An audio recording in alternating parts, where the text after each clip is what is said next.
Hi there, Jimmy here from the Onside team, bringing you another help video. In this video, we'll be covering off billing. So jumping into the web portal, you will need to be a company admin to do this. Under company, you'll see the billing option there. So jumping into here, you'll have three different options. So starter, essentials, and enterprise. If you're needing a bit more information about these plans, just click here. So from here, you can see how many licenses you have according to your account. So for example, I've got 10 licenses and I'm only using 4.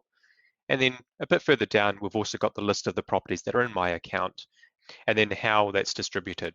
So these 4 are on the paid version and this one is on the free version.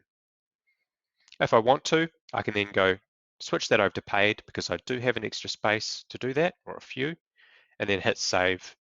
And now that one's on the paid version as well, which in this case is the enterprise plan. I've decided, no, actually, I don't want Demo Jimmy on the paid version. I'm going to switch that back. I can, just as easy as that. You can only change your properties from the free to the paid version as per what is selected here. So if you have essentials selected, that is essentials for the account. You can't mix and match plans. For enterprise and also for customers that pay by direct invoice for our larger accounts, you won't be able to add more licenses from here. You'll need to contact us directly.